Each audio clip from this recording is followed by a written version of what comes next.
pueden también consultar en el YouTube, ¿de acuerdo?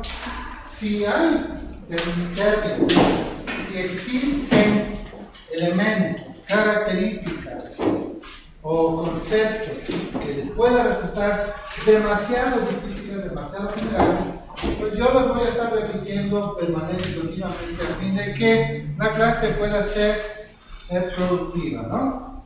Bien. Entonces comencemos. Hoy vamos a hablar sobre lo que es el sistema económico.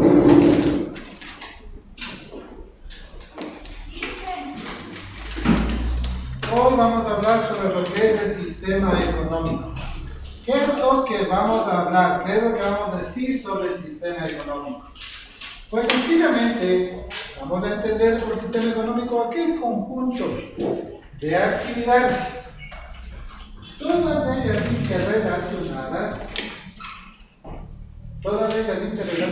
que tienen como fin conocer, comprender de qué forma el sistema económico, la economía, funciona dentro de una sociedad. Es decir, todos los distintos flujos, que de la economía se pueden generar para ir conociendo, para ir comprendiendo, ¿no?, de qué manera funciona este mundo maravilloso que se llama economía, cómo funciona la sociedad con la economía. ¿Sí? Históricamente, el sistema económico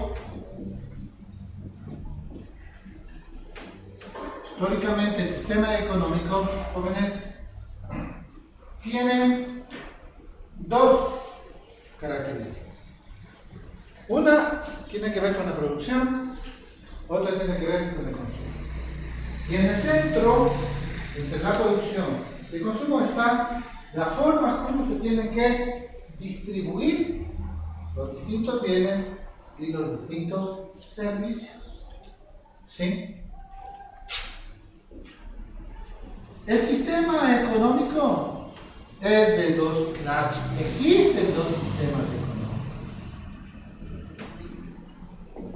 El primero es el sistema económico capitalista. El segundo es el sistema económico socialista. Hay dos sistemas económicos históricos, generales, globales, que existen en el mundo. Uno es el sistema económico capitalista y el otro es el sistema económico socialista. Bueno, entre ellos hay profundas diferencias. De carácter doctrinario, de carácter ideológico, de carácter político. Pero hay una sola semejanza. Hay algo que los caracteriza en común. ¿Cuál es este elemento que les caracteriza en común? Sencillamente es la forma como pretenden resolver el famoso problema económico.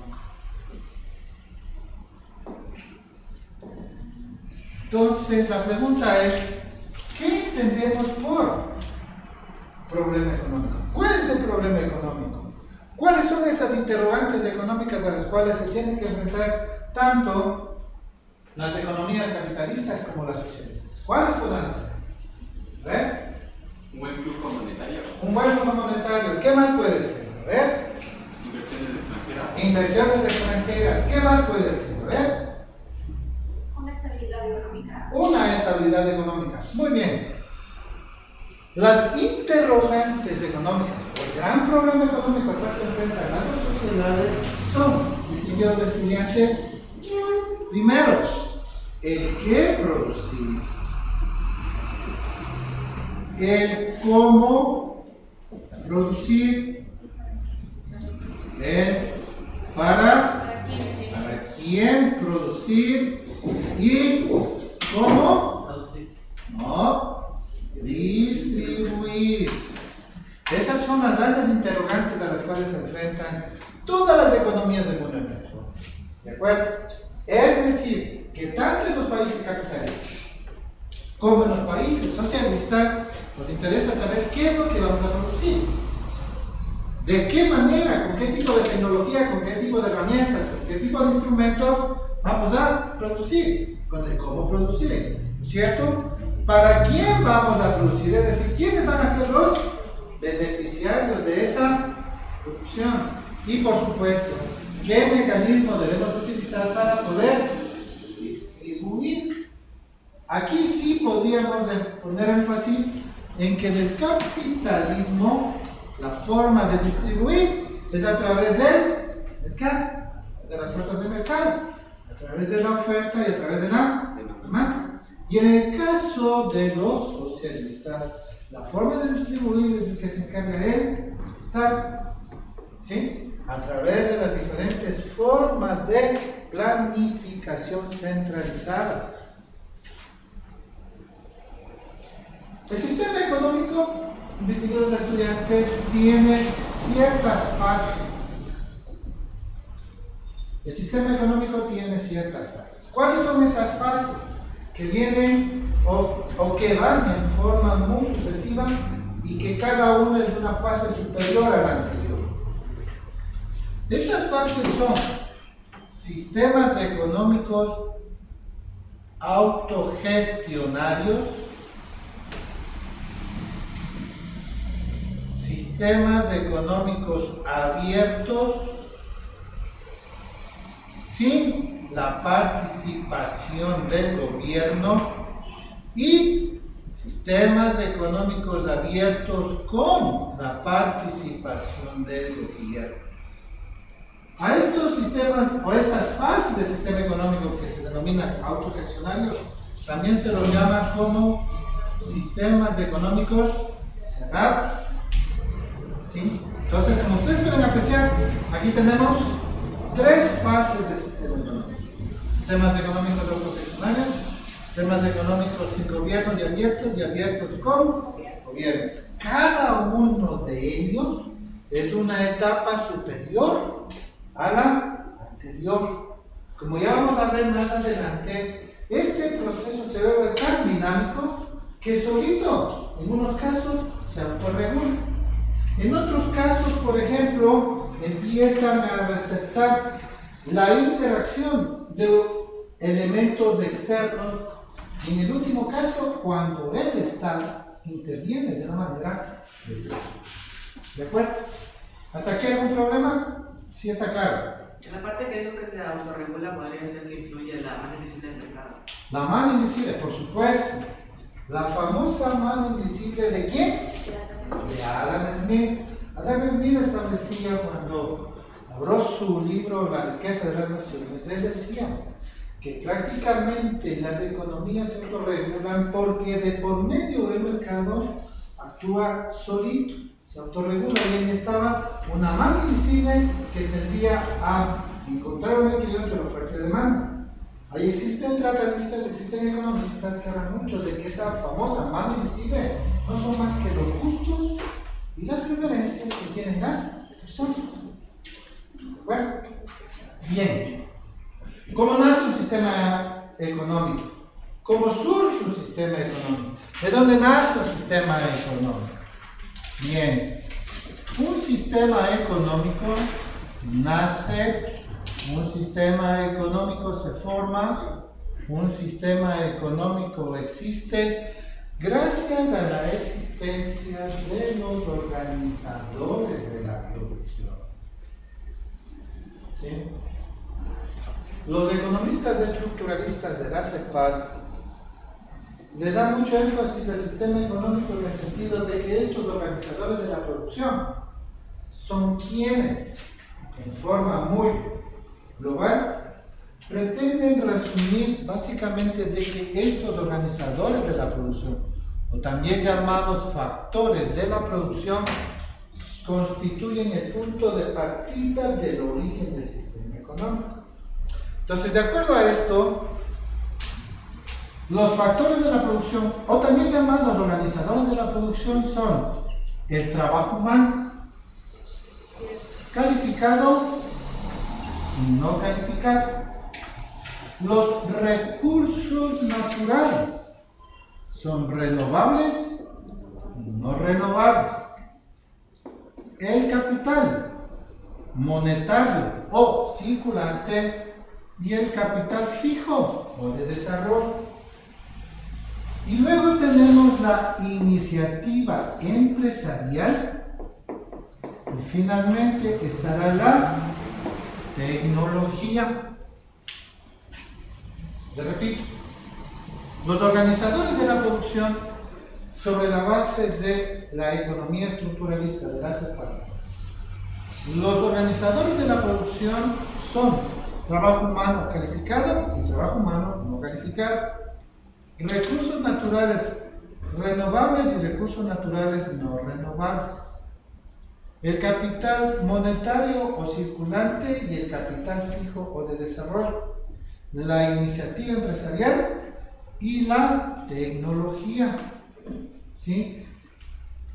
En cada uno de ellos, jóvenes, en cada uno de ellos hay un elemento común que los diferencia.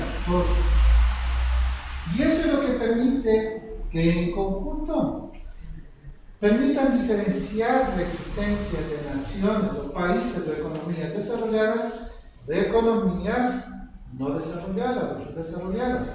¿Qué quiero decir con esto? Con esto quiere decir que de la forma como se administren los factores de la producción, harán que unas naciones sean ricas y otras naciones sean pobres. ¿Sí me van a entender? De ejemplo, miren, el Ecuador es un país rico. Tenemos todo esto. Pero ¿por qué vivimos en el eterno y permanente subdesarrollo? Es por la forma como no se administran los factores. Usted mire a Japón. ¿Sí? Mire, en Japón habrán recursos naturales. No hay recursos naturales. Pero ¿qué es lo que han explotado más para alcanzar el nivel de desarrollo que tienen? Recursos humanos. ¿No es cierto? Entonces, la forma como desarrollan ventajas de competición es lo que hace que unas economías crezcan y se desarrollen y otras no lo hagan. ¿Tú quieres preguntar algo? Sí, profe, es justamente lo que Ecuador está apuntando a explotar los recursos que tenemos, pero es por eso que muchas personas, por ejemplo en el ITT, en el TESUNI no lo permiten, y es justo lo que busca el gobierno. Entonces muchas personas no están de acuerdo. Entonces, ¿cómo se va a exportar esos recursos si muchas personas no están de acuerdo? Pero, ¿estás tú de acuerdo con que se explote el TESUNI? Yo sí. ¿Sí estás de acuerdo?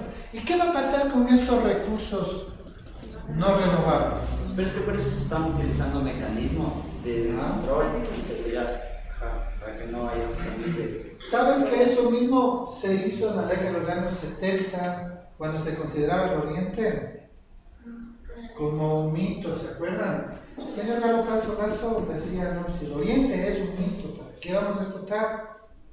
En el año 1972 se explotó el primer yacimiento petrolero.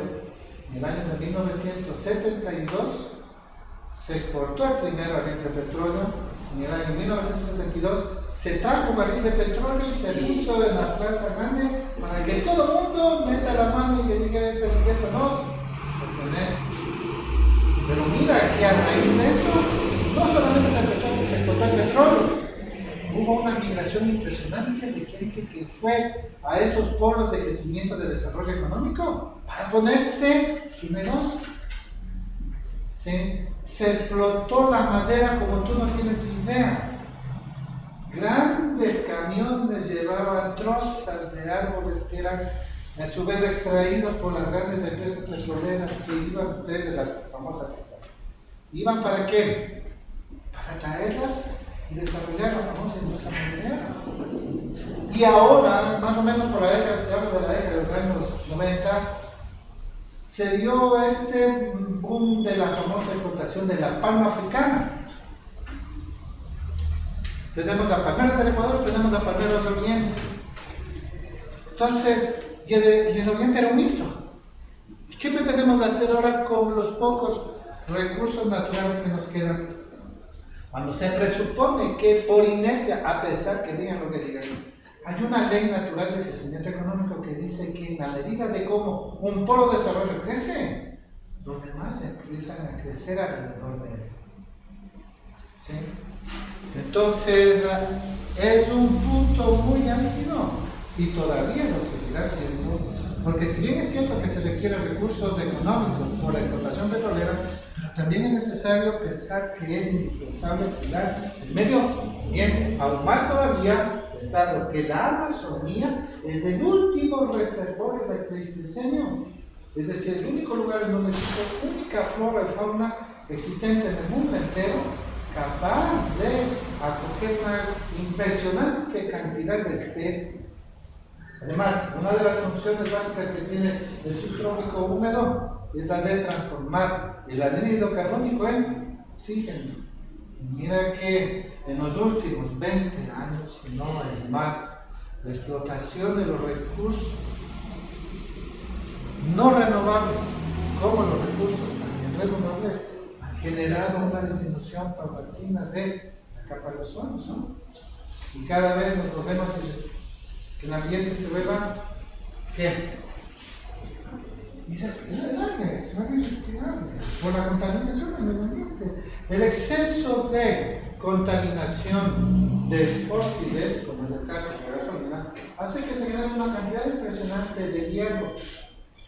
Ese hierro, tú lo absorbes por la nariz y eso se transfiere a la sangre. Y de la sangre, como va al cerebro, pues imagínate lo que sucede con la capacidad de pensar. Un estudio hecho por el Ministerio de Salud Pública, no recuerdo precisamente, hizo un estudio para medir el nivel de rendimiento escolar de las escuelas del sur de Quito, del centro de Quito y el norte de Quito. Y de esos estudios asombrosamente se llegó a saber que el rendimiento académico era más bajo en el centro histórico que en el norte y en el sur. ¿Por qué? Porque la mayor densidad de población se centraba en el centro histórico, ¿no? Bien, pero muy bien, ¿no? Perfecto. Continuemos. Estos factores de la producción ingresan a un mercado. Este es el mercado de factores. Este es el mercado de factores. ¿Por qué hay un mercado de factores? Hay un mercado de factores porque hay o existen oferentes de factores de producción y existen quienes demandan factores de producción. ¿Sí? Existe mercado de factores porque hay quienes ofertan factores de producción y hay quienes demandan factores de producción. ¿Sí? Entonces, una pregunta: ¿quiénes serán los que ofertan factores de producción? A ver, ¿quiénes serán los que ofertan factores de producción? Las empresas, el gobierno. ¿Quiénes ofertan factores de producción? Las familias, los hogares. Exactamente. Quienes ofertan factores de producción son quienes poseen factores productivos. ¿Quiénes poseen fuerza de trabajo? ¿Quiénes poseen fuerza de trabajo? Nosotros, los hogares residentes, las personas naturales, ¿sí? Los hogares residentes, las personas naturales, las economías rurales, etcétera. Ellas son dueños del trabajo humano calificado, no calificado, de sus ahorros, de los recursos de los que disponen, de esa iniciativa. ¿Qué será iniciativa empresarial? ¿Qué será iniciativa? El pensamiento innovador. Los emprendimientos. ¿Sí? Ustedes se están formando ¿para qué? Para desarrollar este factor. ¿De acuerdo? Después de un monstruoso y tortuoso trajinar de su vida preprofesional en la universidad, se supone que usted debe salir con un conocimiento bastante global como para que pueda ejercer su profesión. Entonces, ¿qué implica esto? Ese es un factor productivo. ¿Estamos? Entonces, las economías domésticas, las economías rurales, los lugares residentes, las personas naturales, somos quienes poseemos estos factores de la producción. ¿Sí? Pero ¿quiénes son los que demandan factores productivos? Las empresas, las unidades productivas o las unidades económicas. Son ellas las que demandan en el mercado de factores cada uno de estos organizadores de la producción. ¿Sí? Cada uno de ellos. Ahora, estos organizadores de la producción, tienden a especializarse.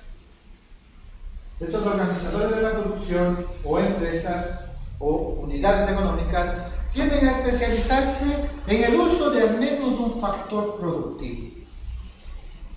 ¿Sí? Entonces, otra pregunta.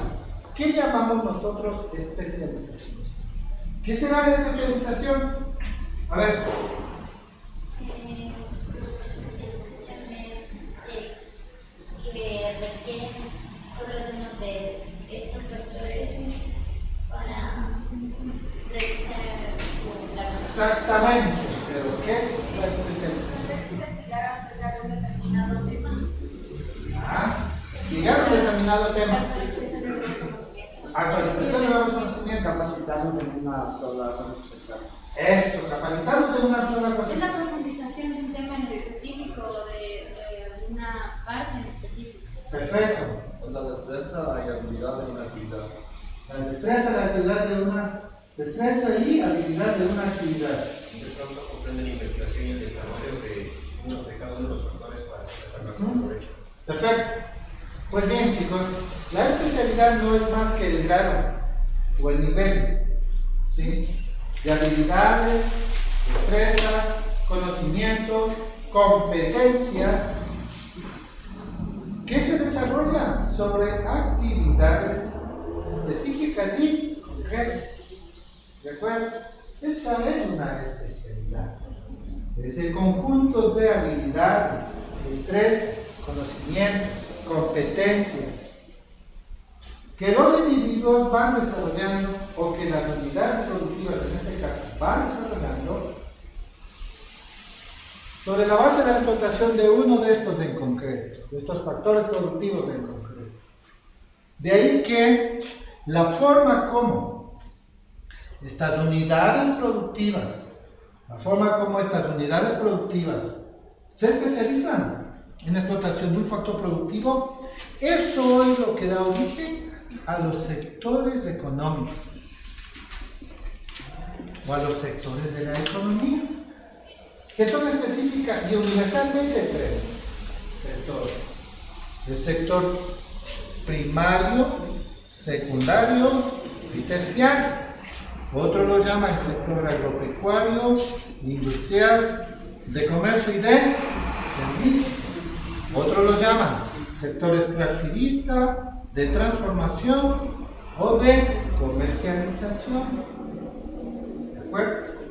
Cualquiera de esos tres nombres, la apreciación sigue siendo la misma. ¿Sí? Cualquiera que sean los nombres: primario, agropecuario o extractivista, secundario, industrial o de transformación, terciario, de comercio y servicios o de comercialización. ¿Vamos? Ahora, ¿de qué manera cada uno de estos sectores productivos utiliza estos factores de la producción? Por ejemplo, el sector primario, ¿qué de todos estos, qué es lo que más utilizará? Recursos naturales. Los recursos naturales, ¿cierto? El sector secundario, de todos estos, ¿cuál es el que más utilizará? La tecnología. Y el sector de comercio y servicios, de todos estos, ¿cuál es el que más utilizará? El capital. ¿Sí? ¿De acuerdo? Esa forma en la que se logra explotar de una manera eficiente al menos un factor productivo es lo que hace que existan empresas dedicadas al sector agrícola, empresas dedicadas al sector industrial, empresas dedicadas al sector de comercio y de servicios. ¿Hasta ahí estamos, por favor? ¿Sí está claro, cierto? Bien. Ahora, seguimos detallando. La forma como estas unidades productivas, al combinar estos factores de la producción, ¿sí?, en un momento, en un tiempo determinado, y crean bienes de consumo, a eso se llama producción. ¿Qué es la producción? La producción es el proceso de transformar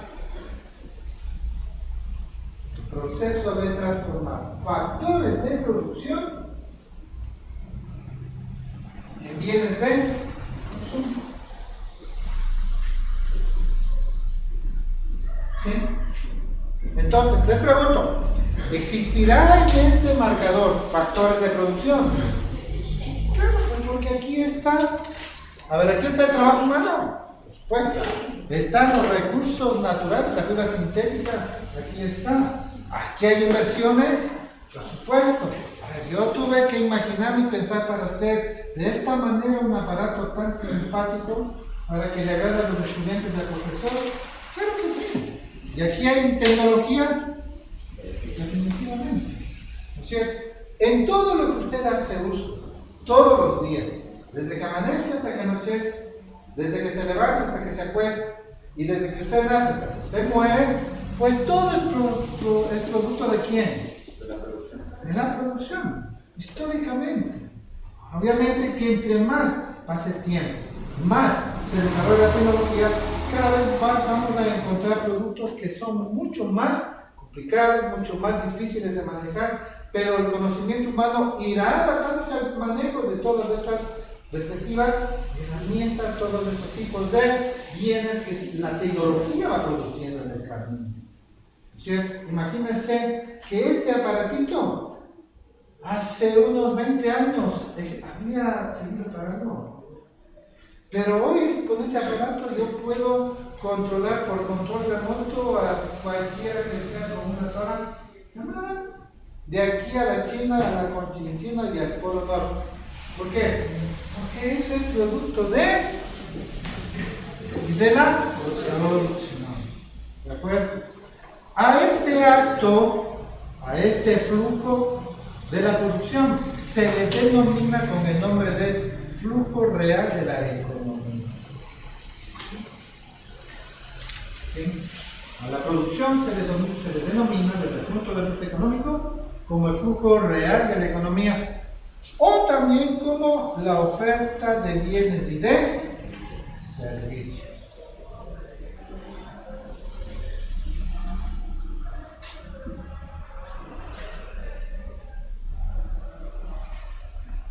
Este flujo real de la economía o la producción que pretende enviar al mercado de bienes y de servicios los suficientes bienes destinados o los suficientes servicios destinados para algo a la sociedad.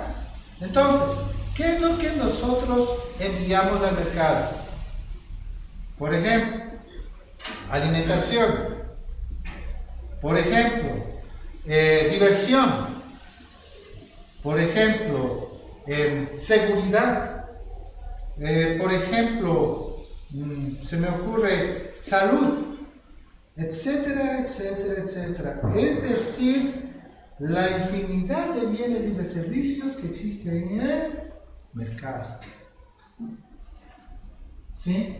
Ahora, estas unidades productivas, por haber hecho uso de estos factores de la producción en la creación de bienes de consumo, pagan, cancelan o retribuyen, ¿sí? ¿A quiénes?